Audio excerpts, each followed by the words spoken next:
kita udah dipastikan sesuai profesi kita, guru itu kan profesi. Kenapa disebut profesi?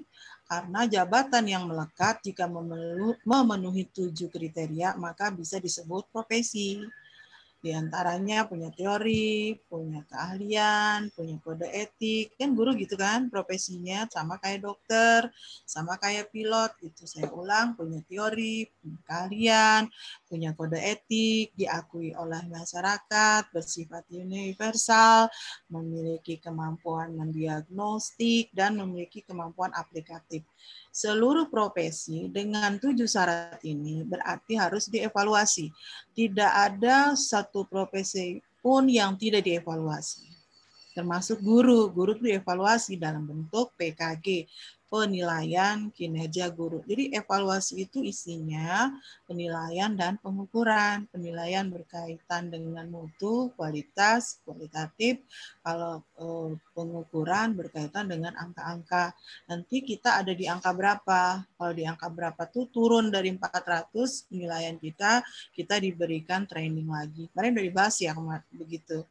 Jadi gimana Bu kalau guru yang nggak berkinerja karena tugas dan beban kerjanya tidak memenuhi, kemudian kompetensinya tidak memenuhi, kewajiban pihak sekolah, dalam hal ini kepala sekolah bersama pengawas, kalau emang dia swasta berarti bersama yayasan untuk membuild up kembali, mentraining kembali gurunya dalam bentuk workshop, seminar, on the job training.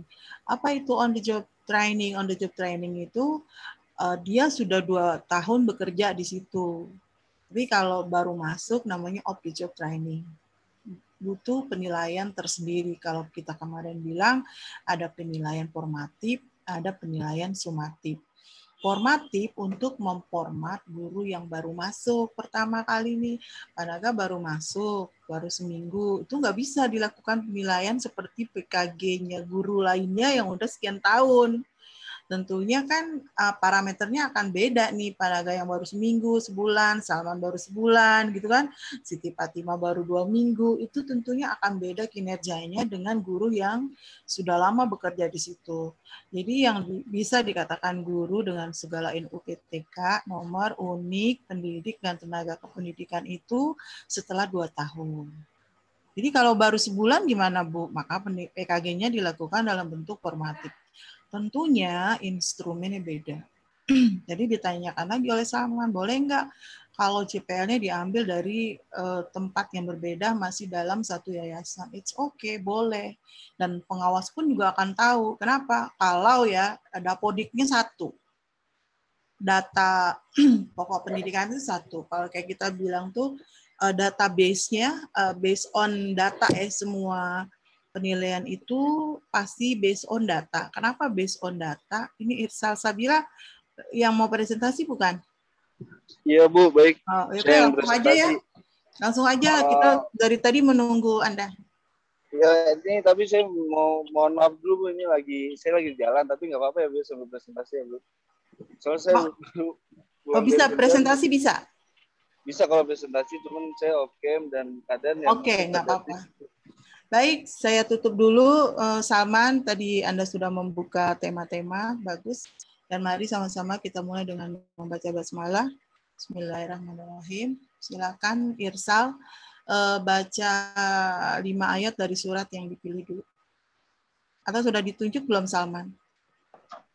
Kalau untuk itu saya belum Bu ya, belum tahu. Salman, tolong diatur. Chandra, boleh Chandra? 5 ayat saja. Saudara Ayu Widianingrum, silakan. Bebas. 5 ayat mungkin surah Al-Muluk boleh atau Ar-Rahman boleh.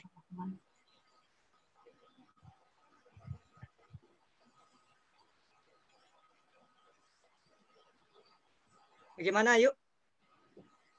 Oke. Nyalakan audionya, setuju atau tidak? Sebentar, saya masih ada kerjaan soalnya. Oke, Salman aja yang baca, Salman. 5 ayat dari surat yang Anda pilih bebas. Bismillahirrahmanirrahim. A'udzu billahi minasyaitonir rajim. Bismillahirrahmanirrahim. Tabarakalladzi biyadihil mulku wa huwa ala kulli syai'in qadir. Alladzi khalaqal mauta wal hayata liyabluwakum ayyukum ahsanu amala wa huwal azizul ghafur. الذي خلق 7 سماوات طباقا ما ترى في خلق الرحمن من تفاوت فارجع البصر هل ترى من فطور ثم ارجع البصر كرتين ينقلب إليك البصر خاسئا وهو حسير ولقد زينا السماء الدنيا بمصابيح وجعلناها رجوما للشياطين وأعتدنا لهم عذاب السعير صدق الله العظيم.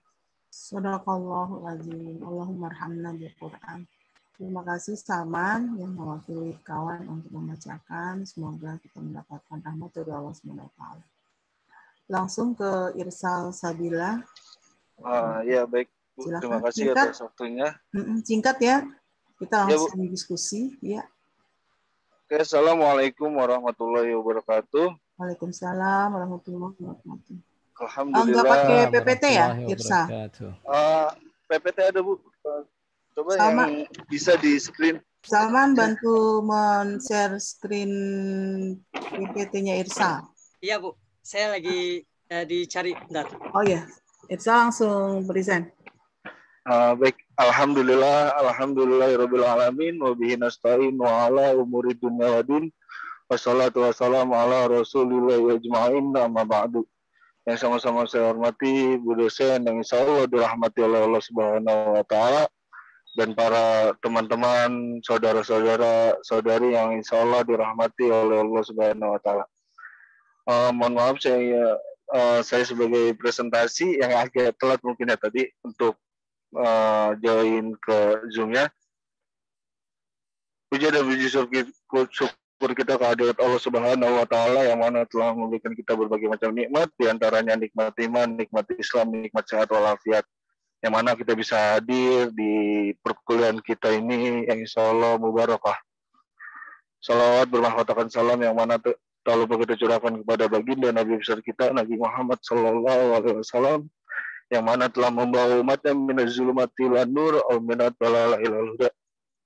Di sini saya sebagai presentasi ingin menyampaikan materi tentang pengembangan profesi guru. Di sini saya tidak sendiri, saya dengan rekan-rekan saya, rekan-rekan pemateri yaitu dengan Saudara Saiful Anwar 3119151, Saudara Ahmad Sofyan 3118174, dan Saudara Ibnu Ubaidillah 3119194. Nah, penjelasan yang pertama tentang pengembangan profesi guru, yaitu pengertian penilaian kinerja guru. Nah, mungkin saya screen-nya.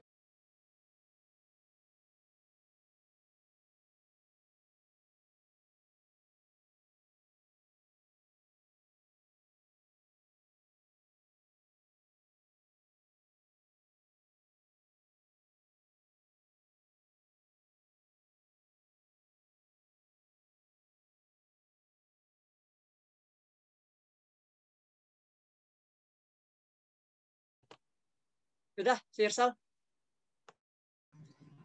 Langsung bicara aja Irsa. Mungkin itu kali ya. Sinyal ya. Dia di jalan nih. Irsal, Anda mendengar?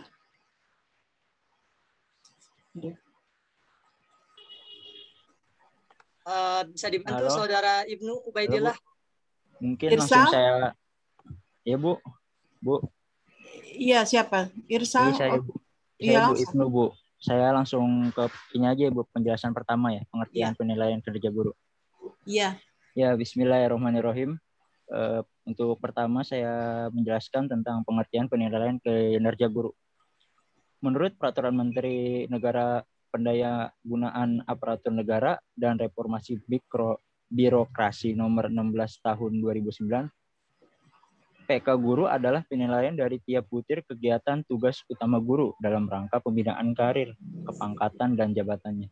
Pelaksanaan tugas utama guru tidak dapat dipisahkan dari kemampuan seseorang guru dalam penguasaan pengetahuannya, penerapan pengetahuan dan keterampilan sebagai kompetensi yang dibutuhkan sesuai amanat Peraturan Menteri Pendidikan Nasional Nomor 16 Tahun 2007 tentang standar kualifikasi akademik dan kompetensi guru. Penguasaan kompetensi dan penerapan pengetahuan serta keterampilan guru sangat menentukan tercapainya kualitas proses pembelajaran atau pembimbingan peserta didik dan pelaksanaan tugas tambahan yang relevan bagi sekolah, madrasah, khususnya bagi guru dengan tugas tambahan tersebut. Untuk selanjutnya bisa dilanjutkan tentang persyaratan sistem penilaian kinerja guru. Ya, yang pertama itu PALID. PALID ialah sistem PK guru dikatakan valid bila aspek dinilai benar-benar mengukur komponen-komponen tugas dalam pelaksanaan pembelajaran, pembimbingan, dan tugas lain relevan dengan fungsi sekolah atau madrasah. Yang kedua, reliable. Sistem PK guru dikatakan reliable atau mempunyai tingkat kepercayaan tinggi jika proses yang dilakukan memberikan hasil yang sama untuk seorang guru yang dinilai kinerjanya oleh siapapun dan kapanpun. Yang ketiga, praktis.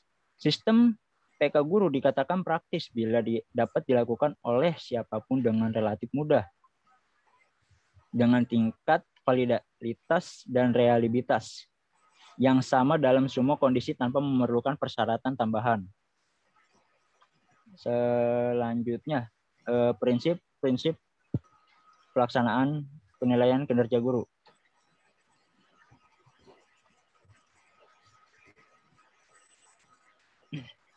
Agar hasil pelaksanaan dan penilaian kinerja guru dapat dipertanggungjawabkan, harus memenuhi prinsip-prinsip sebagai berikut. Yang pertama, berdasarkan ketentuannya. Penilaian kinerja guru harus dilakukan sesuai dengan prosedur dan peraturan yang berlaku. Dan yang kedua, berdasarkan kinerja. Kinerja yang dapat diamati sesuai dengan tugas guru sehari-hari dalam melaksanakan kegiatan pembelajaran, pembimbingan, dan tugas tambahan yang relevan dengan fungsi sekolah. Yang ketiga, berlandasan dokumen. Penilaian guru yang dinilai dan unsur lain yang terlibat dalam proses penilaian kerja guru harus memahami semua dokumen yang terkait dengan sistem penilaian kinerja guru, terutama yang berkaitan dengan pernyataan kompetensi dan indikator kinerjanya secara utuh, sehingga penilaian guru dan unsur lain yang terlibat dalam proses penilaian kinerja guru mengetahui dan memahami tentang aspek yang dinilai serta dasar dan kriteria yang digunakan dalam penilaian. Dilanjut untuk yang keempat, penjelasan keempat selanjutnya, maaf.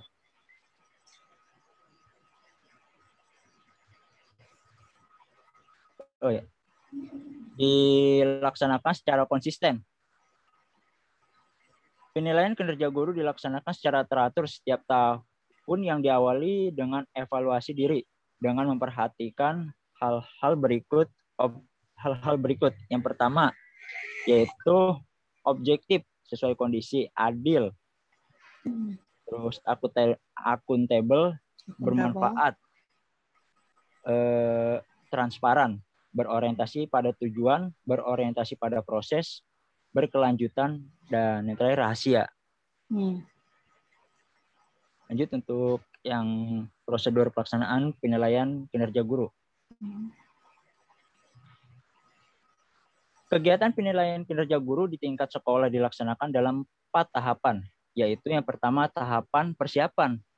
Tahapan persiapan ini penilaian kinerja guru maupun guru yang akan dinilai harus memahami pedoman penilai kinerja guru. Yang kedua, tahapan pelaksanaan.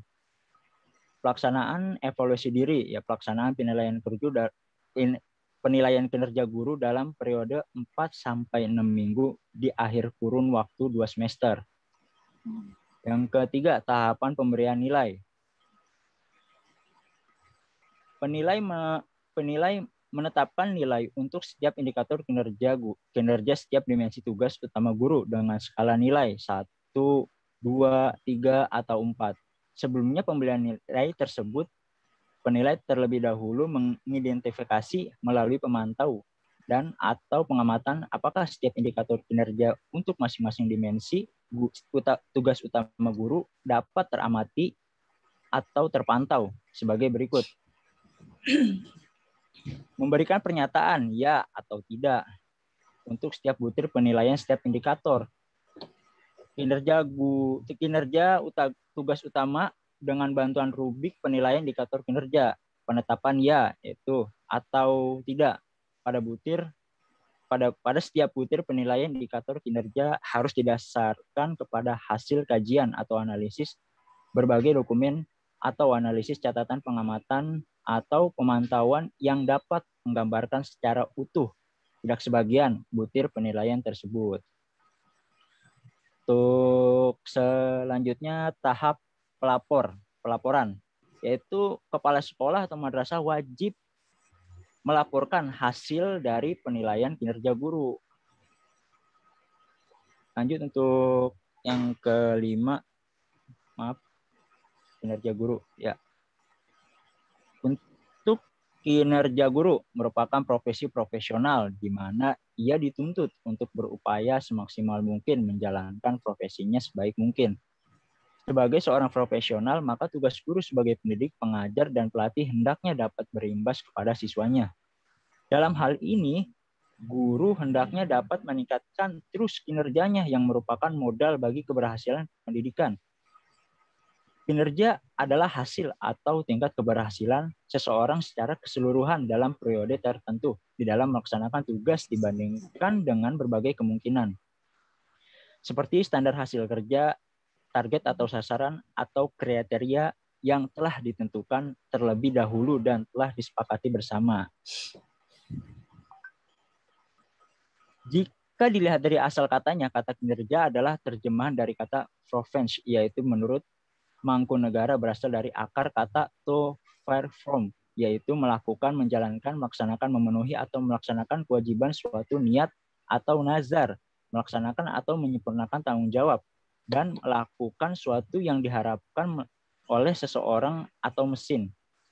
Kinerja berasal dari kata provensi dan sering diartikan dengan unjuk kerja atau perilaku kerja dan hasil kerja. Kinerja adalah suatu bentuk hasil kerja atau hasil usaha berupa tampilan fisik maupun gagasan. Kinerja sering juga dihubungkan dengan kompetensi dari diri perilakunya. Kinerja guru adalah kemampuan untuk melaksanakan pekerjaan atau tugas yang dimiliki guru dalam melaksanakan suatu pekerjaan. Selanjutnya, untuk faktor-faktor mempengaruhi kinerja guru. Selanjutnya. Ya. Faktor-faktor yang mempengaruhi kinerja guru. Dengan Irsal. Maaf Ibnu, ini Irsal sudah bergabung. Sal? Sal? Ya, baik.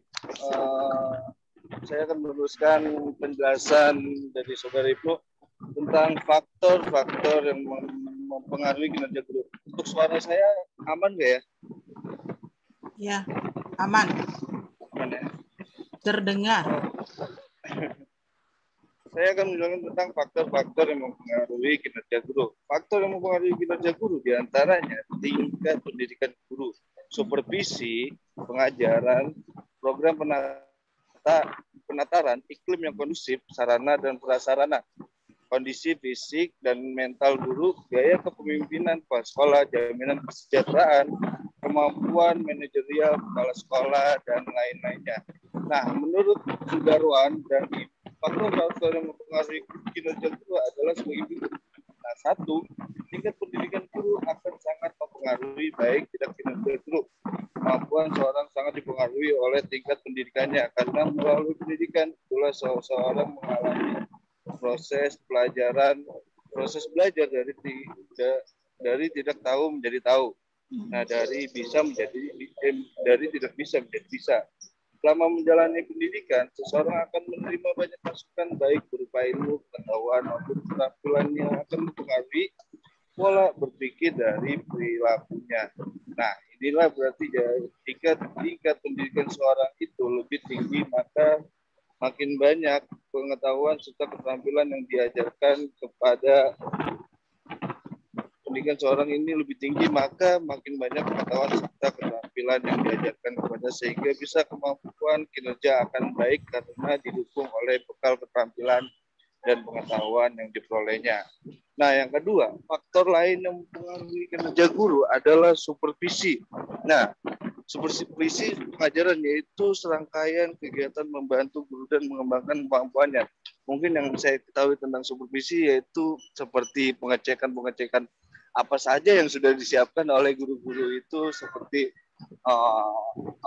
seperti RPP-nya, seperti silabus, seperti prota, promes, hal-hal yang harus dipersiapkan untuk pengajaran guru-guru di setiap tempatnya gitu.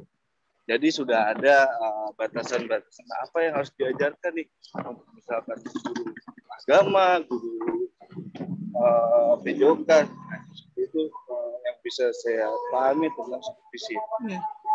Nah, yang ketiga, kinerja guru juga dipengaruhi oleh program penataran yang diikutinya. Nah, untuk memiliki kinerja yang baik, guru dituntut untuk memiliki kemampuan akademik yang memadai dan dapat mengaplikasikan ilmu yang dimilikinya kepada para siswa untuk kemajuan hasil belajar. Nah, jadi kinerja guru juga dipengaruhi oleh program penataran. Jadi seperti kita tuh ada penugasan pembelajaran diri, seperti yang saya pernah alami, seperti seperti penilaian kita harus belajar dulu baru kita menerapkan ke siswanya. Nah, yang keempat, iklim yang kondusif di sekolah juga akan mempengaruhi pada kinerja guru. Di antaranya pengelolaan kelas yang baik yang menunjukkan pada pengaturan orang atau siswa maupun pengaturan fasilitas, ventilasi, penerangan, tempat duduk, dan media pelajaran. Jadi kondusif iklimnya ibaratnya nyaman untuk siswa untuk belajar. Nah, gitu.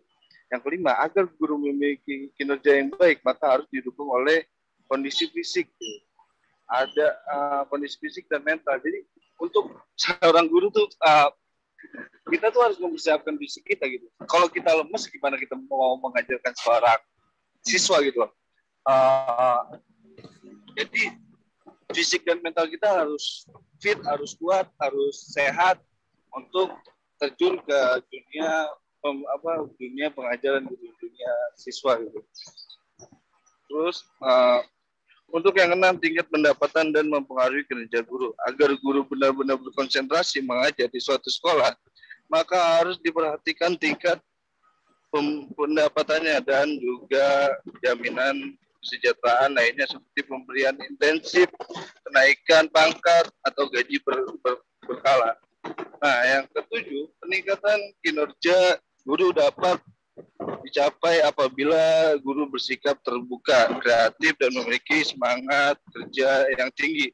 Suasana kerja yang demikian ditentukan oleh gaya kepemimpinan antara manusia yang saling melibatkan diri dalam satu unit kerja. Gitu.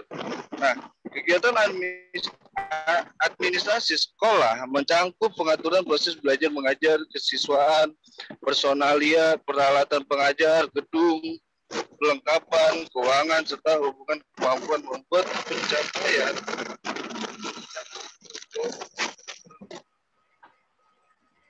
pengorganisasian, penggerakan, dan pengawasan. Bila kepala sekolah memiliki kemampuan manajerial yang baik, maka pengelolaan terhadap komponen dan sumber daya pendidikan di sekolah akan baik. Ini akan mendukung pelaksanaan tugas guru dan peningkatan kinerjanya.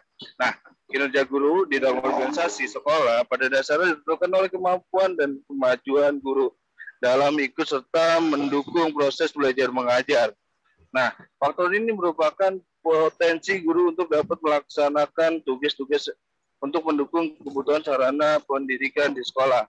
Dalam meningkatkan kinerja, hikmah mengemukakan bahwa usaha-usaha meningkatkan kinerja kerja adalah sebagai berikut: memperhatikan dan memenuhi tuntutan pribadi organisasi, informasi jabatan dan tugas setiap anggota organisasi, pelaksanaan pengawasan dan pembinaan secara efektif terhadap para anggota organisasi, lalu penilaian program staf sekolah dan rangka perbaikan dan pembinaan serta pengembangan secara optimal, menerapkan kepemimpinan yang transaksional dan demokratis.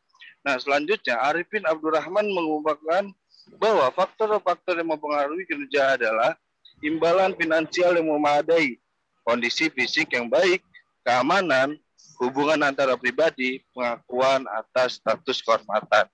Lalu yang terakhir yaitu kepuasan kerja. Nah, mungkin itu penjelasan tentang faktor-faktor yang mempengaruhi kinerja seorang guru. Nah, kesimpulannya, melihat betapa peranan seorang guru sangatlah penting dan merupakan objektif utama yang akan menghasilkan banyak kader-kader pemimpin bangsa, maka dapat disimpulkan bahwa aspek yang sangat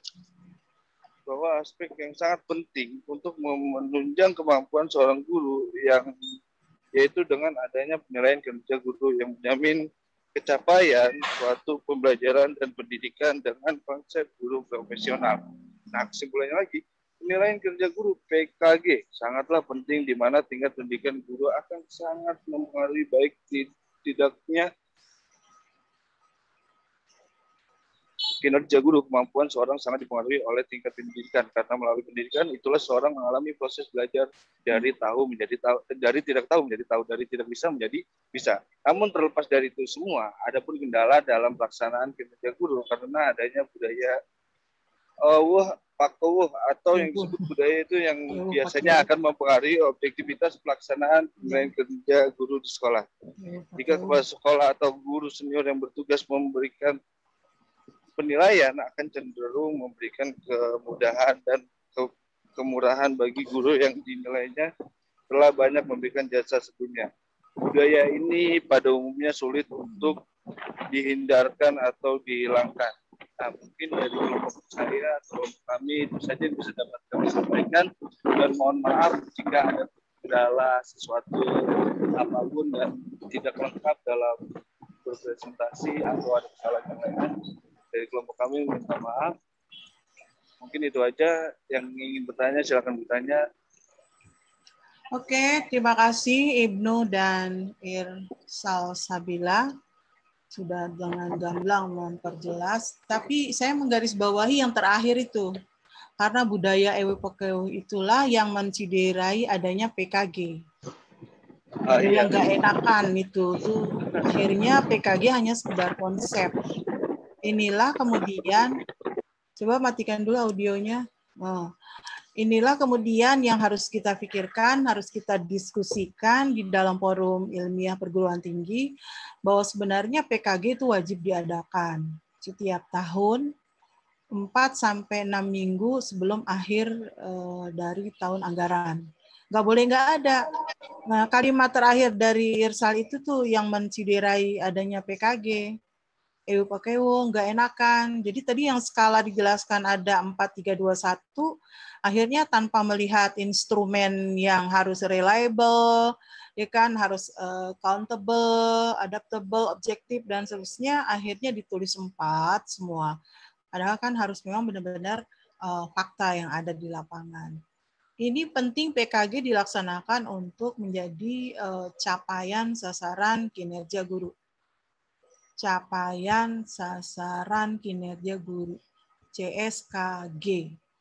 Kenapa PKG dilakukan dan wajib dilakukan untuk capaian sasaran kinerja guru? Ya kan? Nggak mungkin nggak ada penilaian kalau kita mau ke depannya jauh lebih baik lagi. Mungkin akan lebih padat materi ini jika Anda bertanya. Silakan.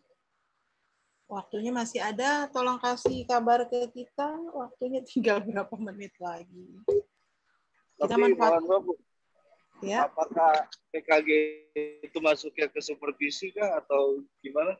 Penilaian kerja guru kalau itu kan Iya, ini yang harus kita bedakan distingsi antara monitoring, supervisi, dan PKG. Masing-masing punya fungsi, tugas pokok dan fungsinya masing-masing. Ini nih pemakalah nih yang nanya.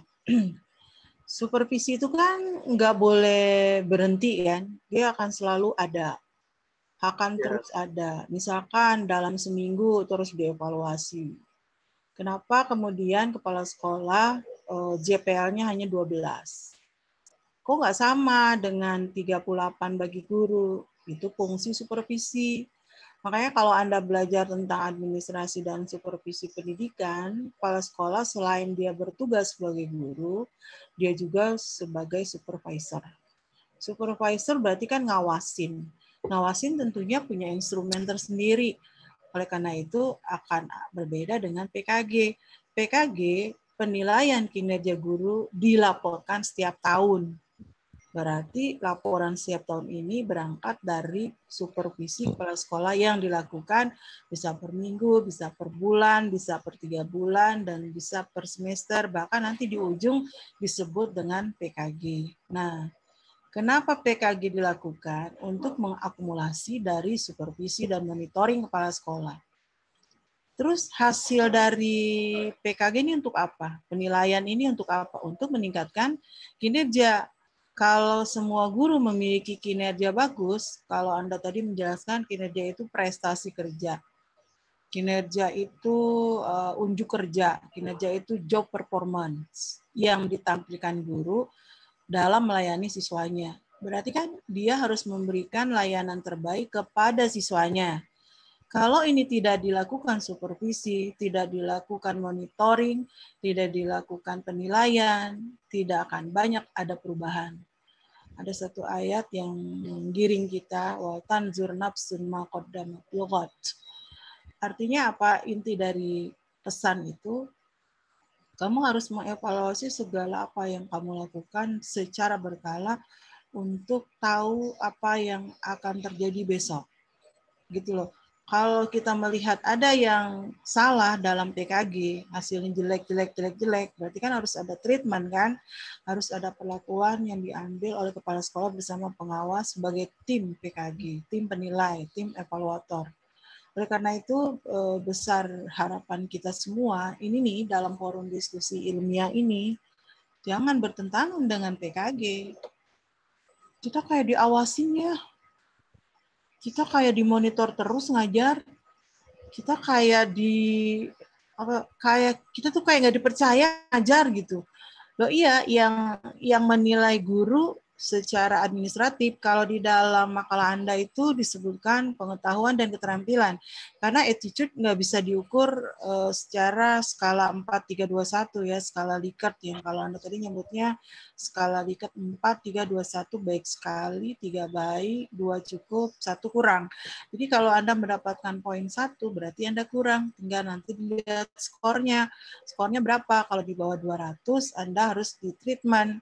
Anda harus diberikan pelatihan, kalau tadi sebutnya penataran, workshop, bahkan mungkin disekolahin lagi. Oleh karena itu tadi, faktor yang menentukan kinerja guru adalah salah satunya latar belakang pendidikan. Kok banyak ya guru yang sekarang yang S2 gitu? Karena S1 aja belum cukup. Nah, S2 udah spesifikasi keilmuannya lebih tinggi, itu lebih banyak sense of competition-nya ke berbagai guru-guru yang ada di lembaga di mana kita bekerja nanti akan terlihat. Karena latar belakang pendidikan itu satu atau utama di dalam peningkatan kinerja guru. Tapi nggak selalu berarti orang yang levelnya S2, S3 lalu mengajarnya punya penilaian yang tinggi, belum tentu. Itu kan tadi disebutnya merupakan salah satu faktor ya. Faktor lainnya apa tadi? Ada iklim yang kondusif, ya kan, kemampuan manajer kepala sekolah, guru nyaman gitu. Kita kan kalau mengajar itu kan harus tenang. Perut kita harus kenyang. Keluarga akan senang gitu. Coba deh. Kita harus mengajar dengan tenang. Perut kita kenyang, keluarga yang kita tinggalkan itu pasti senang. Kenapa begitu? Tenang tuh pikiran kita fokus ke satu hal. pekerjaan kita adalah membimbing mereka, memberikan informasi, memberikan knowledge, menambah wawasan, membentuk attitude and character building. Iya, kalau begitu tugas kita, bebannya banyak, lalu dinilai, ya kan berarti kita harus punya perasaan tenang, perut kita harus kenyang, perut kita kenyang itu simbol dari, tadi Anda menyebutnya kesejahteraan. Simbol. Jadi Irsal dan Ibnu menyebutnya kesejahteraan guru itu diberikan oleh satu lembaga. Makanya kan di dalam tabel finance keuangan itu, kalau kita menerima salary itu kan gapok kecil sekali ya. Gapok kita palingan 1,2. Tapi kan diberi tunjangan kesejahteraan, diberikan bonus, diberi gaji fungsional. Kita udah nyusunnya ya kemarin. Di gaji struktural gitu. Oke, kita berlomba-lomba tuh, sense of competition-nya harus tinggi, tapi jangan lupa punya rasa bertanggung jawab atau sense of responsibility. Sense of responsibility ditunjukkan oleh Anda yang memiliki keahlian penuh sesuai dengan bidangnya. Bidang kita di PAI, kuasailah penuh dengan maksimal. PAI itu apa? PAI itu kan ada 4 rumpun. Jangan lupa menguasai fikih, menguasai akidah akhlak, menguasai Al-Quran hadis, satu lagi menguasai sejarah kebudayaan. Bahasa Arab sebagai alat untuk mempertajam yang 4 tadi. Diulang, menguasai fikih, menguasai akidah akhlak, menguasai sejarah kebudayaan atau sejarah peradaban, dan menguasai apa tadi satu lagi? Al-Quran hadis. Bahasa Arab sebagai alat yang bisa mempertajam yang 4 itu. Kenapa saya sebutkan 4? Karena nanti output kita nanti mengajar PAI pada sekolah umum, bukan madrasah. Tadi kan disinggung madrasah tuh oleh Irsal dan Ibnu. Karena PKG dilakukan juga di madrasah. Madrasah nomenklaturnya, payung hukumnya Kemenag. Kalau sekolah umum, payung hukumnya Kemendikbud. Inilah mengapa belum ada satu aturan oleh pemerintah pusat kita yang menyatukan satu departemen. Ini kita dibedain. Kalau kita ngajar di madrasah, megang mapel PAI, itu nomenklaturnya Kemenag. Ikutin kata Kemenag. Mulai dari NUPTK, database dulu, dari Dapodi, kemudian NUPTK, dapat tunjangan, TKD, dan seterusnya, dapat sertifikasi, itu Kemenag.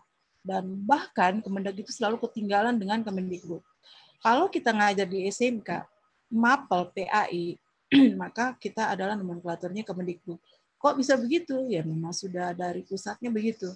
Berarti pada saat kita mengajar dengan segala ketentuan itu, kinerja kita akan selalu terukur.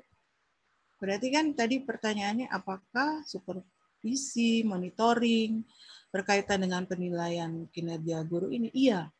Nggak mungkin ujuk-ujuk PKG gitu dalam setahun, nggak mungkin. Kita diawasin. Siapa yang awasin? Kepala sekolah.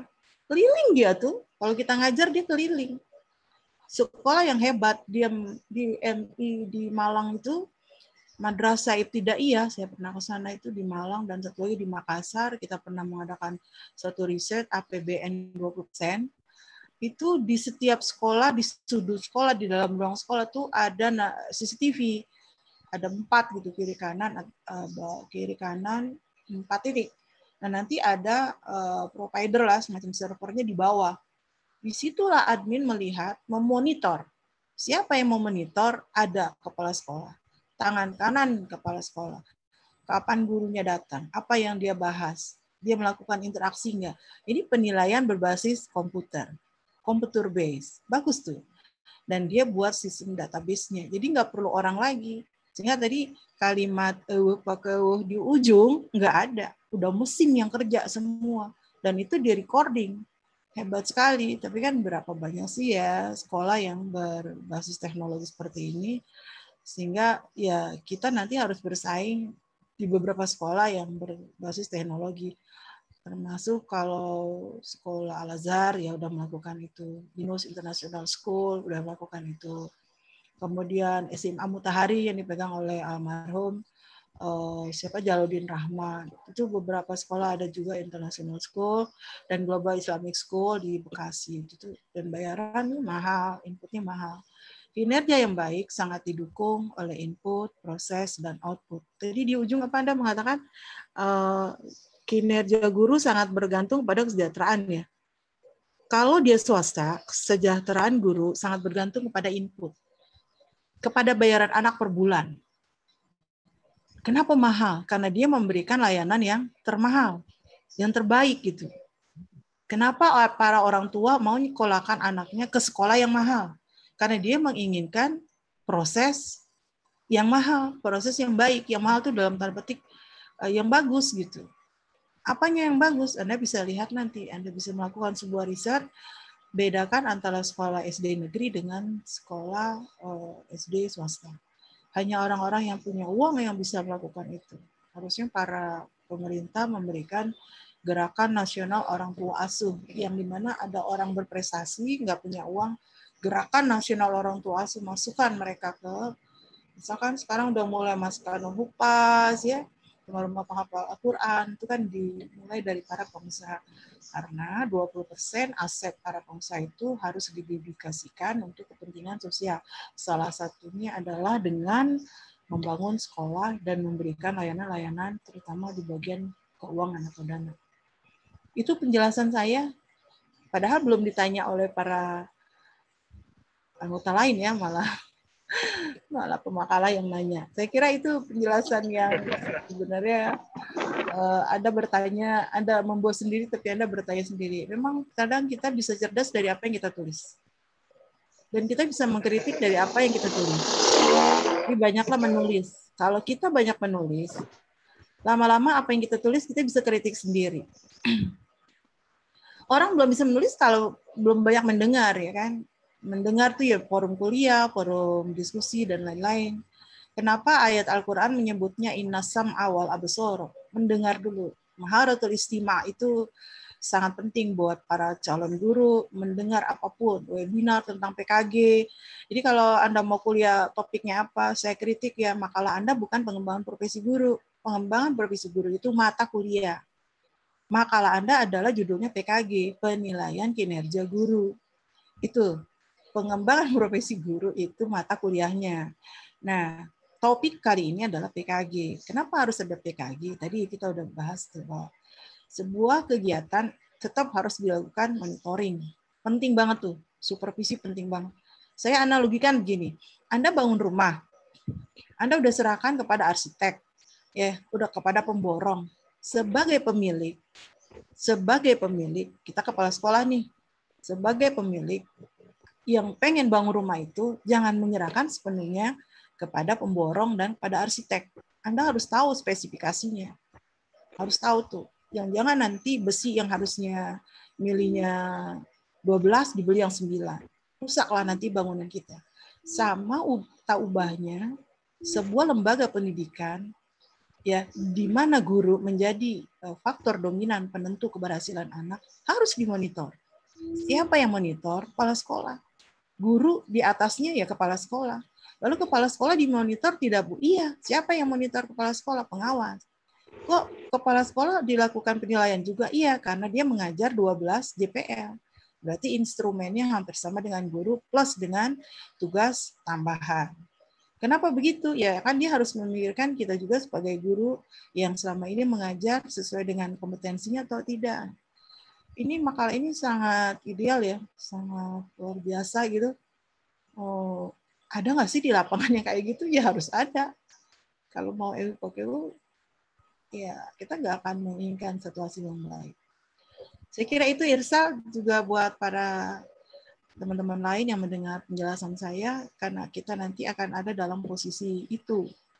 Kita akan ada di dalam posisi di mana guru dinilai, kita diawasin, kita dinilai. Tapi pengawas yang paling kuat siapa sebenarnya? Kalau menurut saya sih pengawas yang paling kuat itu dari utusan para dinas ya, Bu ya. Kayak misalkan dari Pemda, kayak misalkan pemerintah daerah saya kan Bekasi gitu, dari Pemda diutus pengawas-pengawasnya dan melakukan supervisi. Paling kuat. Gitu.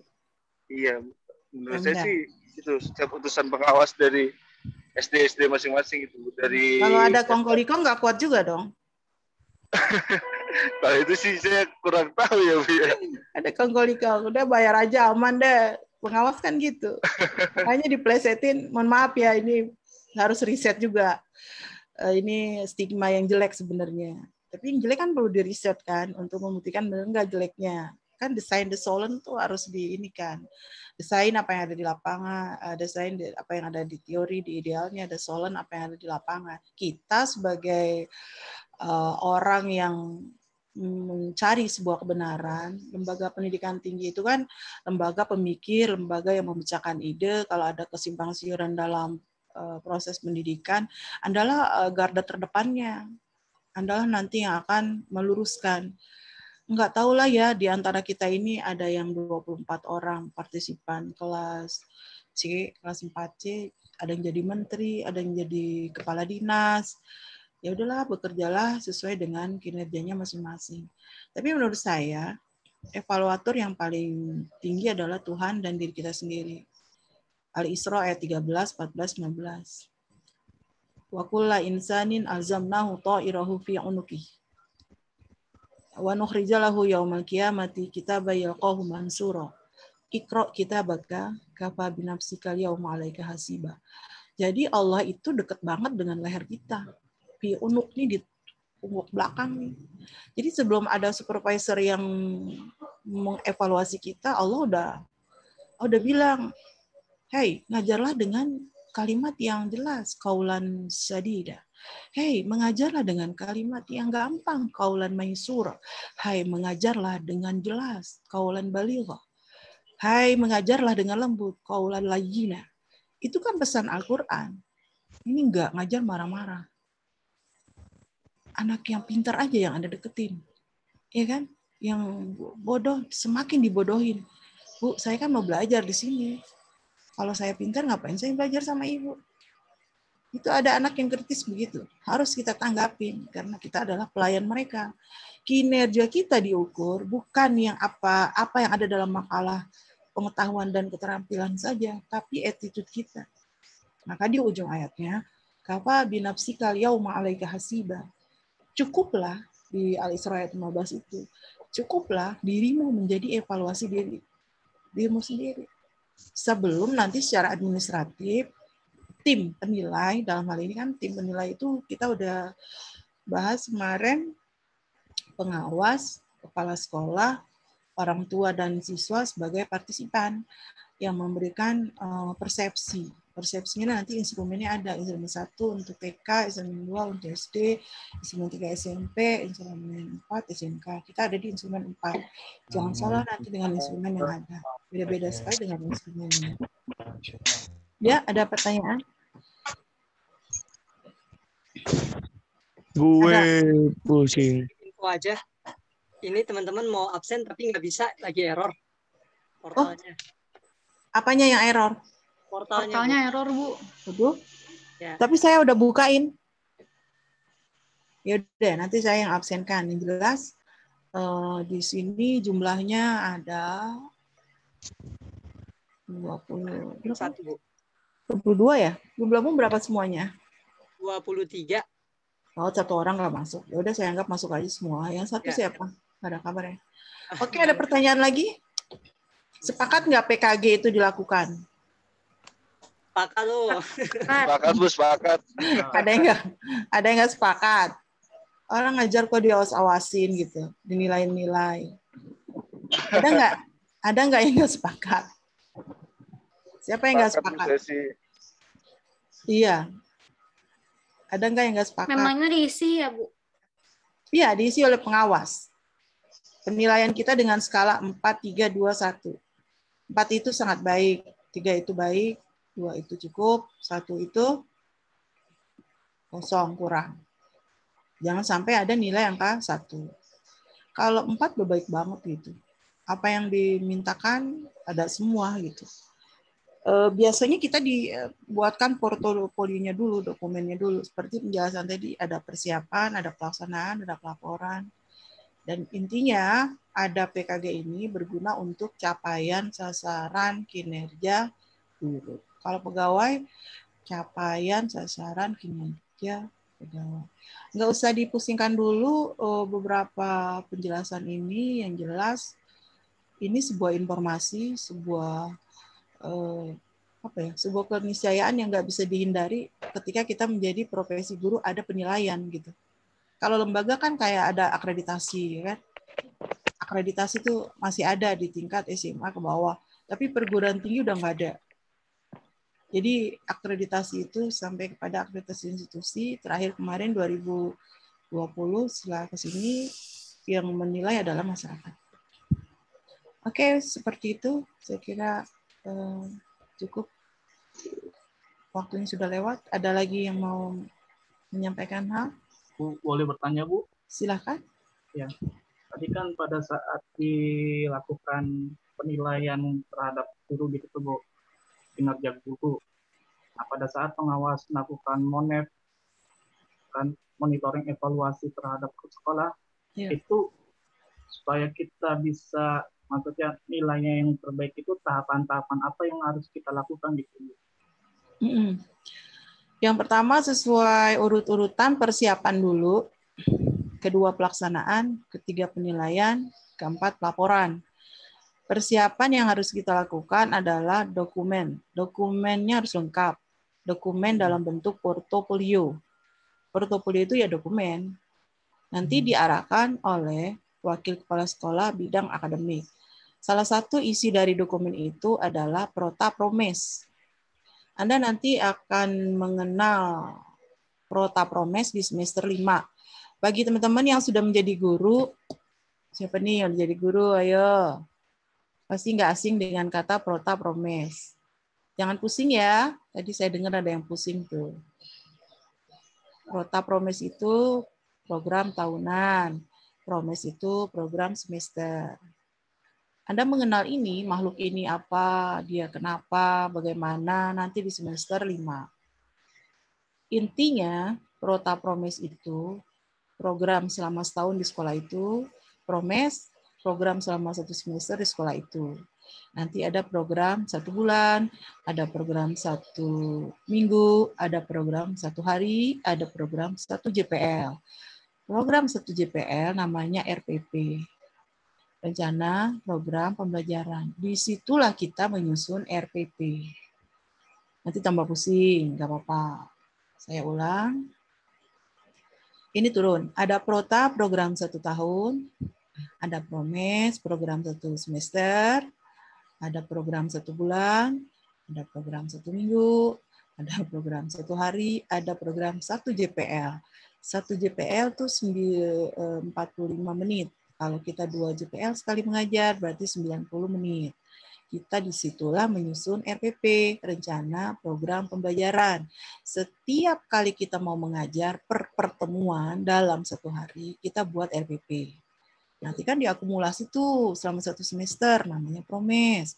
Diakumulasi pula dalam 1 tahun, namanya Prota. Dokumen itu yang akan diperiksa secara administratif akademiknya. Nanti displaynya atau apply-nya Anda mengajar. Kalau udah mengajar, mampukah Anda menggunakan media?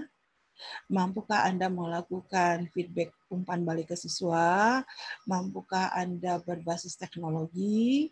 Mampukah Anda memberikan layanan maksimal? Itu biasanya dilihat oleh MONEP itu, monitoring dan evaluasi 30 menit.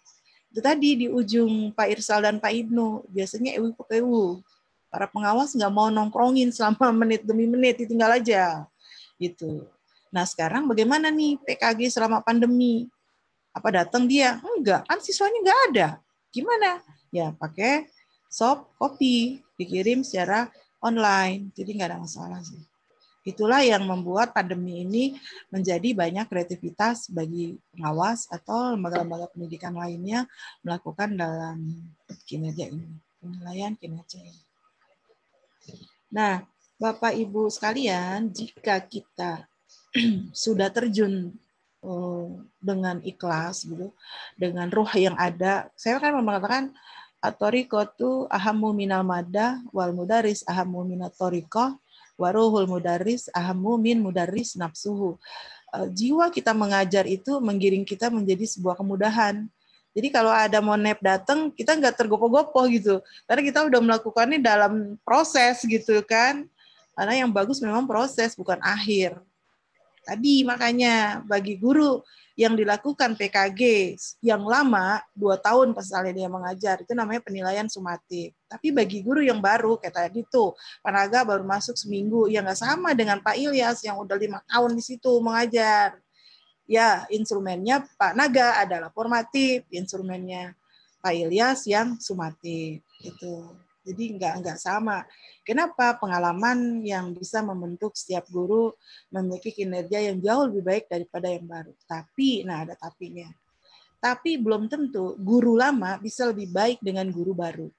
Guru lama kalau nggak mau melakukan perubahan, nggak melakukan inovasi, nggak mau melakukan adaptasi sebagaimana masa pandemi ini, dia akan tergilas dengan guru baru yang ilmunya baru gitu loh. Guru baru yang ilmunya baru dan dia adaptable dengan keadaan, akhirnya dia lebih canggih menggunakan media gitu loh, membuat CTL, contextual teaching learning, dibanding dengan guru yang 10 tahun sudah mengajar di situ tapi nggak mau melakukan sebuah perubahan. Jadi pandemi itu membuat kita banyak melakukan perubahan. Saya kira mewakili jawaban saya sudah terpenuhi belum Pak Ilyas? Berarti yang tadi berarti kalau seandainya dari skill pasti kan pengawas melihat tuh Bu pada guru yang baru dia punya skill, tapi untuk perhitungan kinerja guru apakah dilihat dari sisi skillnya atau dari sisi dia melakukan pengajaran di kelas? Ada 3 yang dinilai, bukan skill pengetahuan saja. Satu lagi attitude. Attitude. Jadi 3, knowledge, skill, and attitude. Nah, yang attitude ini nih parameternya suka subjektif jadinya. Gitu. Kalau knowledge, pengetahuan, ya dia bisa melakukan dengan banyak hal ya, wawasan.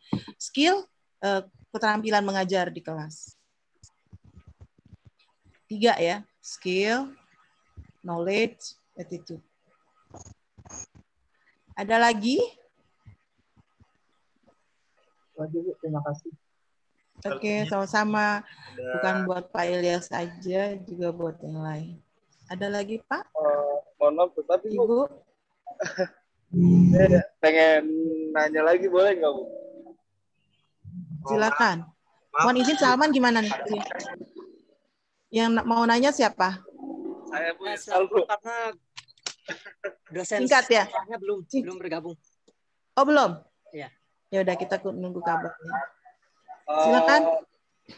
Gini Bu, PKG kan penilaian kinerja guru. Nah, sedangkan saya misalkan sebagai guru honor, itu apakah ada efek samping kita untuk mempermudah menjadi PNS Bu?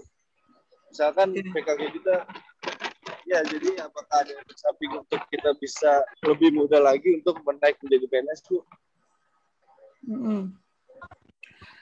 Di awal saya pernah menjelaskan sejak 2020 per 1 Januari tidak ada pengangkatan PNS atau ASN bagi guru. Ya, nanti tolong diluruskan dengan berita yang baru. Ada namanya pegawai pemerintah dengan perjanjian kerja. Bentuknya itu. Yang satu lagi adalah kontrak kerja Indonesia, KKI. Paham maksudnya? Jadi tidak ada ASN atau PNS. Kalau honorer, baik di negeri maupun di swasta, itu kan JPL-nya kadang melampaui.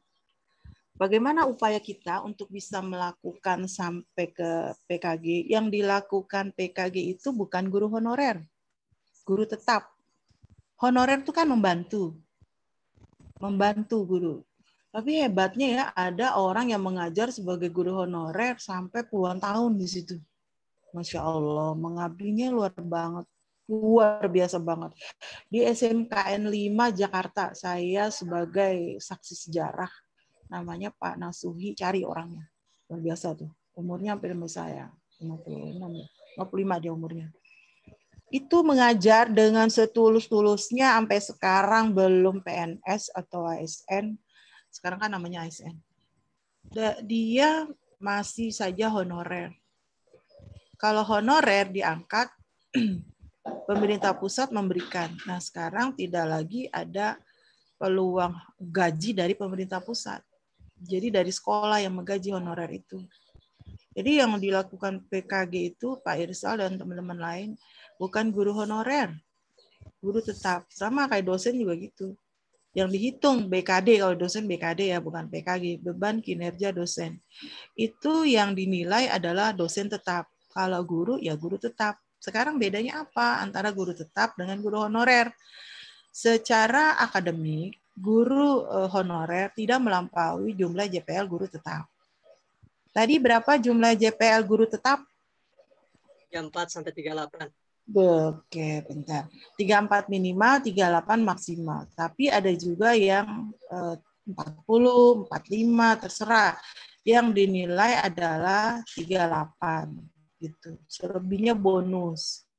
Tapi kita dibayar loh. Kita dibayar kalau 50 SKS kita dibayar. Tapi lelah sekali itu. Lelah sekali. Benar-benar lelah. Sementara itu kan perlu kegiatan lain selain mengajar, ya kan, pembimbingan.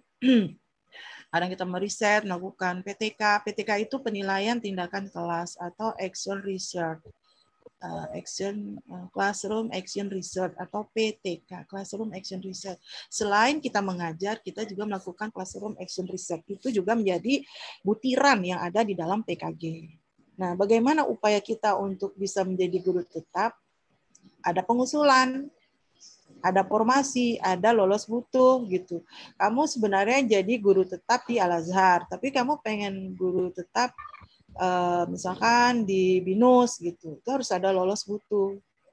Beda Bu, saya honorer dulu. Iya, tapi tidak bisa di dalam PKG dilakukan penilaian bagi guru yang honorer. Guru honorer itu tersendiri. Siapa yang menilai? Kepala sekolah. Tapi kalau Anda guru honorer digajinya besar, ya nyaman-nyaman aja kan. Jadi kan pemakalat bilang begitu. Yang mempengaruhi kinerja, faktor-faktor yang mempengaruhi kinerja adalah kesejahteraan guru. Kesejahteraan guru biasanya seberapa besar salary. Itu baru satu faktor ya. Garis bawahi dulu. Salah satu faktor yang membuat orang sejahtera itu adalah salary. Anda jangan bicara UMR. Upah minimum regional atau UMP, upah minimum provinsi. Upah minimum provinsi kalau Anda tinggal di DKI 4,8. Beda dengan Bekasi, beda dengan Banten. Katakan ada di DKI, kayak sama tinggal di Kuningan, itu kan segitiga emas tuh.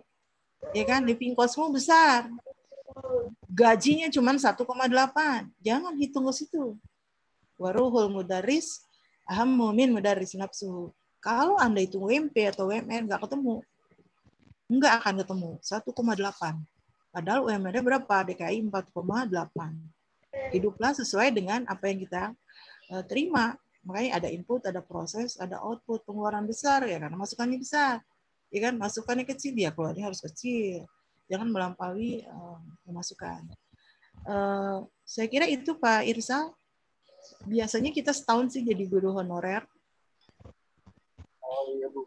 Soalnya Bu, kenapa saya nanya kayak gitu? Kan saya pernah merasakan, sebenarnya kan guru honorer. Saya pernah Karena masih guru honorer. Masih Bu, gitu. Jadi saya pernah merasakan disupervisi oleh pengawas dari Pemda Bu. Nah, sedangkan yang Ibu bilang kan itu hanya dinilai oleh kepala sekolah. Guru tetap. Tapi saya merasakan gitu. Oh, itu monitoring bukan PKG. Monep kali Irsal. Monep mungkin. Monep bukan PKG. Kalau PKG ada dokumennya, ada instrumen penilaiannya, gitu. Anda mungkin di Monep. Nah itu ada saya gitu. Jadi setahun 2 kali saya dapat instrumen seperti yang Ibu bilang itu. Cuma ya saya kurang tahu kali ya. Iya. Saya perlu menjajaki kasusmu juga. Terus kalau kamu belum S1 kan belum bisa disebut guru. Halo Irsal? Iya, Bu. Cuman kalau kamu belum S1 belum bisa disebut guru. Jadi belum bisa ada penilaian. Maksudnya PKG ya. Yang dilakukan per tahun 4 sampai 6 bulan sebelum masa akhir anggaran, tahun anggaran. Nah, kalau dilakukan dalam setahun 2 kali itu namanya MONEF. Monitoring dan evaluasi. Kenapa guru honorer dilakukan juga? Mungkin ada progres ke depannya. Pak Irsal ini Nantinya setelah S1, tolong buatkan data dapodiknya, dibetulin database-nya, sehingga bisa diusulkan menjadi guru tetap. Guru tetap tuh yang membayar pemerintah kalau dia negeri. Oke Pak Irsal, guru tetap, bukan honorer ya, yang bayar pemerintah kalau dia negeri. Ada tuh berkas yang harus dikumpulkan. Tapi kalau guru tetap di bawah yayasan, yang bayar yayasan, bukan pemerintah. Biasanya besaran yayasan lebih besar daripada pemerintah. Gitu. Yayasan yang memang bonafit, inputnya besar, di mana mereka membayar per bulannya aja bisa 6 sampai 8 juta. Bisa melampaui uang kuliah kita kan? Itu kita pasti dibayar mahal. Kelebihan guru PAI adalah kita ngambil ekstrakurikulernya dulu. Katakan di Al-Azhar gitu ya, di lab school, ambil tuh ekskulnya dulu. Bisa apa kelebihan kita? Oh ya, Anda harus punya satu spesifikasi keahlian yang menurut Anda itu menjadi kelebihan dibanding kelebihan lainnya di orang lain. Anda harus mengambil satu spesifikasi keahlian yang orang lain nggak punya gitu. Pun orang lain punya, tapi nggak melampaui, Anda punya kelebihan itu. Anda harus punya identitas, integritas, dan pada akhirnya orang akan melirik tanpa harus melakukan TKG dulu. Itu tadi yang dilakukan Pak Irsal melewat Monef. Lewat Monef. Banyak tuh yang melakukan gitu. Dan anak-anak kita, UID, setelah PPL nih praktek, itu ditarik. Honorer dulu, setahun, 2 tahun. Ada Pak Humaydi, ada Pak Bahrul, aduh banyak sekali di situ. Jadi, dia praktek 6 bulan, nanti kan ada praktek juga kan 6 bulan. Wah bagus nih gitu. Oke deh, kamu jadi pembimbing pengajian nih, qiraat segala macam gitu. Diperamati, dilihatin. Nah itu yang Pak Irsal bilang, diamatin, dilihatin itu Monef. Dilihat apanya knowledge-nya, dilihat apanya attitude-nya, dilihat apanya skill-nya, 3 itu memang. Wah, udah masuk. Setahun diusulkan dalam database, masukin keluar NUPTK gitu. Dan seterusnya. Kalau dia swasta bisa begitu. Kalau dia negeri ya tetap pengajuannya harus melalui usulan-usulan. Dan biasanya sekarang online ya. Masuknya tuh online. Saya kira itu Pak Irsal ya tadi. Pak Irsal. Iya, Bu. Iya. Ada lagi? Yang lain? Belum join Pak dosennya? Bu, saya mau tanya dong, Bu. Siapa ya? Itu dari ya, Bu. Maaf saya off cam ya, Bu. Ya, never mind. Maafin muskilah.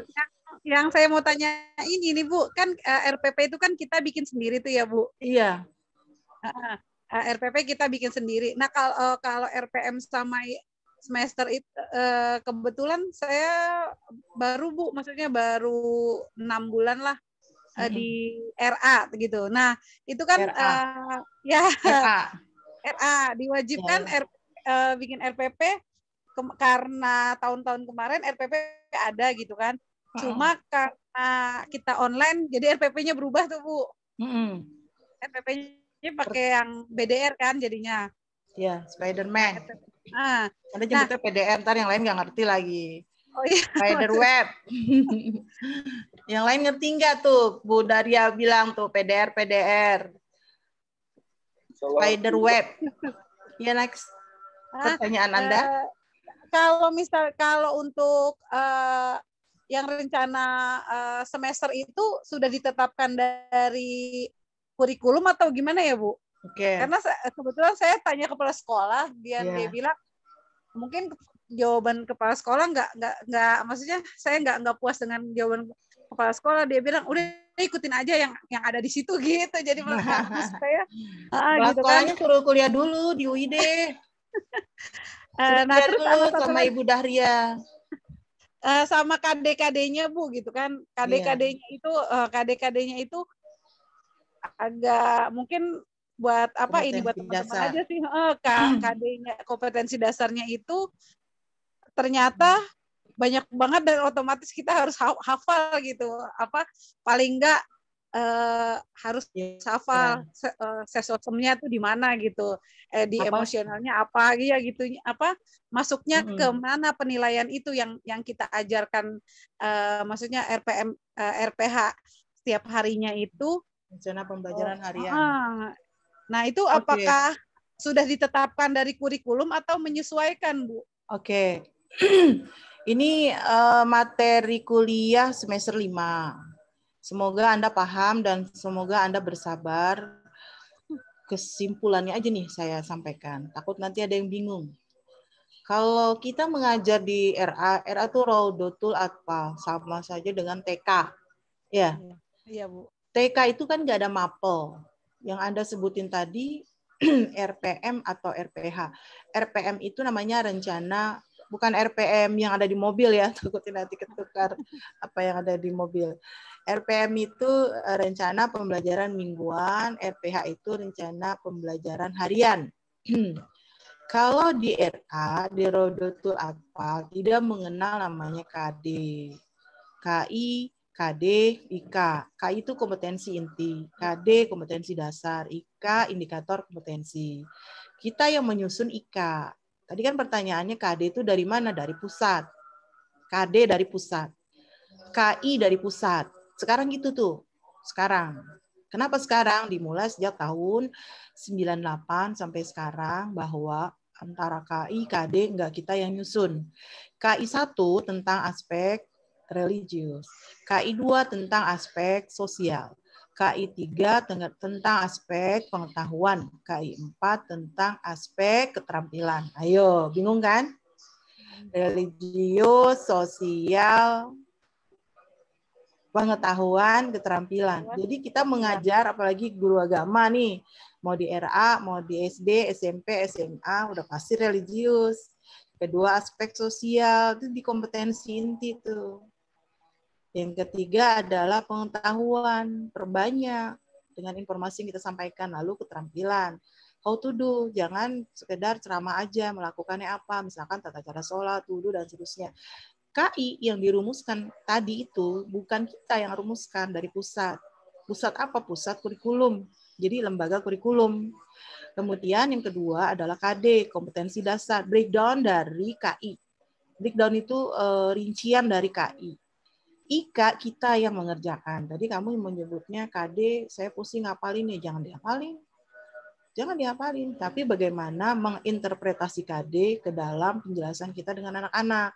Misalkan emosionalnya, ya kan, agamanya, keterampilan bagaimana. Kenapa anak RA itu mengajarkan Nabi dengan lagu, learning by music, Adam, Idris, Nuh, Saleh, Ibrahim, Lut, Ishak, Ismail, Yakub, dan Yusuf, Su'eb, Harun, Musa, Daud, Zulkifli, Sulaiman, Ayub, Yunus, Zakaria, Ilyas dan Ilyasa, Yahya, Isa, dan Muhammad. Itu semuanya Nabi kita umat Islam. Tuh RA masih begitu. Iya. Learning by music. Terjemahan interpretasi dari KI 1, 2, 3, 4. Itu nanti semester 5 akan dijelaskan secara gamblang. Mata kuliahnya perencanaan sistem pembelajaran PAI yang intinya ada aspek tujuan. Tujuan formulasinya di KI, kompetensi inti, diturunkan di KD, kompetensi dasar. KI, KD, urusan pusat. Kita di mana? Di IK, Ibu Dahria. IK itu indikator kompetensi. Kalau KD-nya ada 1, kita nge-breakdown tuh untuk ngajar 2 jam, 2 JPL atau 90 menit di RA itu kan 20 sampai 30 menit ya. 60 menit kita mengajar, berarti apa yang kita lakukan dengan KD 1? KD 2 apa yang kita lakukan? Ya udah susun indikatornya. Bagaimana menyusun indikator? Ya udah nanti di semester 5 aja. Kalau sekarang nanti pusing lagi. Enggak, tapi berarti kalau OKD itu tetap dari pusat kan ya, Bu? Enggak bisa kita dari pusat. Dari pusat. Kita modifnya di IK. Modifnya kita di IK, indikator kompetensi. Namanya aja udah indikator ya. Indikator itu karakteristik. Anda sebutkan 1 KD coba. Ini dosen berikutnya nggak ada, Salman. Mas jawab sedang dihubungi, Bu. Ya udah. Mungkin sih biasanya udah. Oke, jangan terganggu dengan kita ya. Nanti saya salah loh. Ya Pak Ibu Dahria, contohin KD-nya 1 biar Pak Salman ini menghubungi dosen berikut. Minggu lalu masuk nggak dia?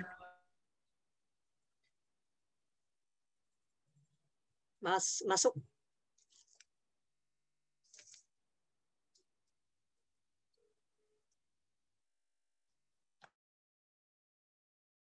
Ya udah. Makanya nanti aja. Ada hal lain lagi? Silakan sebelum ditutup. Pak Naga, ada pertanyaan Pak Naga? Satu, saya pengen ditanya deh. Belum, Bu, belum. Bu, satu lagi, Bu. Oh, tuh kan diambil oleh ibu-ibu tuh, kalah nih Bapak nih. Enggak gini, Bu, kan Pak tadi Naga tuh Ibu menyimak dia. Enggak kan tadi. Silakan, Bu. Tadi kan Ibu bilang kalau misalnya belum S1 kita belum dinyatakan sebagai seorang guru gitu ya, Bu. Iya, tapi karena di database iya, kita tapi, kan belum.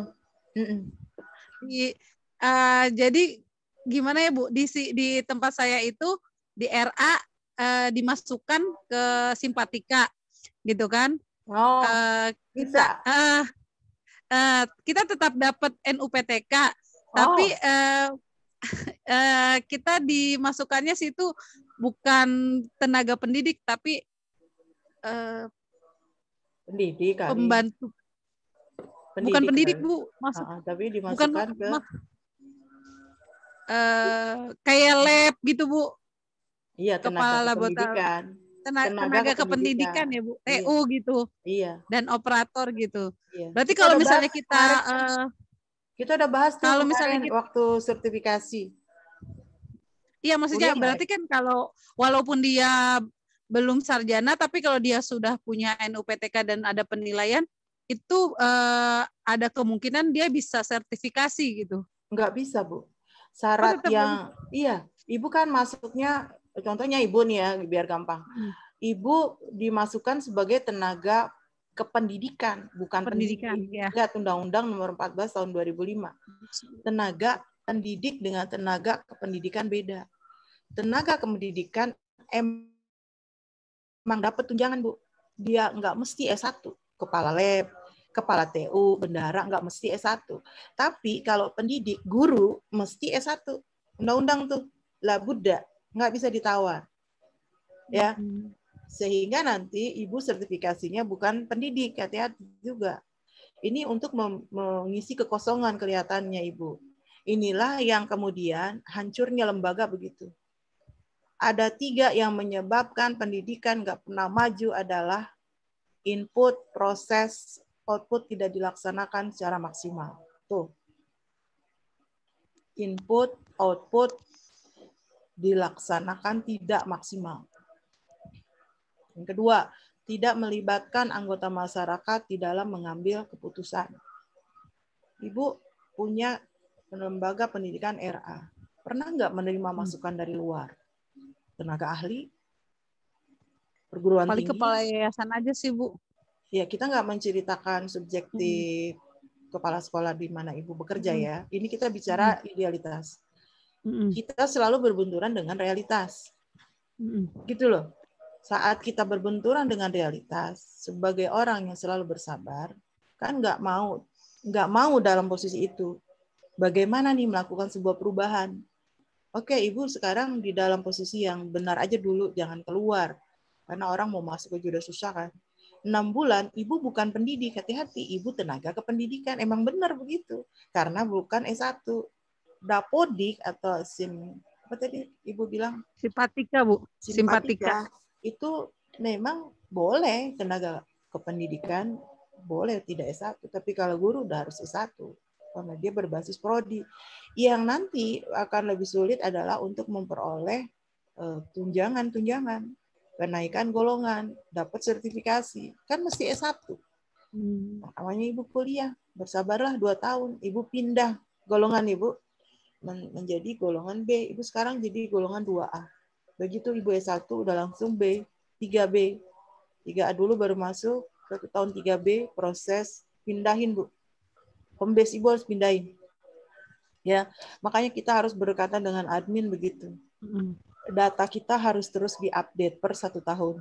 Berarti kan 2 semester apa yang berubah. Apalagi 2 tahun. Ibu Dahria 2 tahun lagi insya Allah lulus S1. Cepat lapor. Amin. Iya, pindah Bu, anunya Bu, profesinya. Bukan di tenaga kependidikan. Tapi tenaga pendidik. NUPTK-nya juga ganti, bukan tenaga kependidikan. Nomor unik pendidik dan tenaga kependidikan kan judul kan gitu. Nomor unik pendidik dan tenaga kependidikan. Ibu sebagai tenaga kependidikan. Bukan sebagai tenaga pendidik. NUPTK. Nomor unik pendidik dan tenaga kependidikan. Ibu didata sebagai TK-nya, bukan P-nya. Tapi kan begitu ibu nanti menjadi pendidik, ibu nggak boleh pakai nomor yang sekarang. Itulah pentingnya dekat dengan admin. Itulah pentingnya dekat operator. Baik-baiklah dengan operator, karena jantungnya sebuah lembaga adalah di operator. Pinteran operator loh daripada kepala sekolah yang tahu banyak hal tentang data. Kepala sekolah mah nunjuk-nunjuk aja. Pekerjaan kepala sekolah kan dengan jari aja kan. Nah iya, kalau dia megang data, operatornya nganggur nanti. Tapi kebijakan adanya di jari-jarinya kepala sekolah, ide-idenya kepala sekolah. Ibu Dahria, maaf Ibu, beliau sudah bergabung. Udah, makasih banyak Salman telah mengingatkan. Tadi mau dipotong nggak enak. Oh, nggak apa-apa. Kita memanfaatkan. Ibu, makasih banyak Bu masukannya Bu. Oke, kita memanfaatkan waktu aja. Demikian teman-teman sekalian tanpa memakai ya jamnya Bapak yang berikut. Kita tutup dengan sama-sama membaca hamdalah.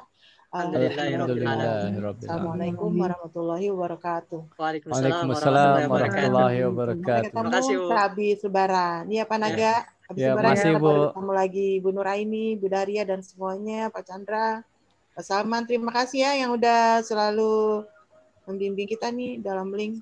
Ya, assalamualaikum. Assalamualaikum warahmatullahi wabarakatuh. Ya, Terima kasih Bu. Oke.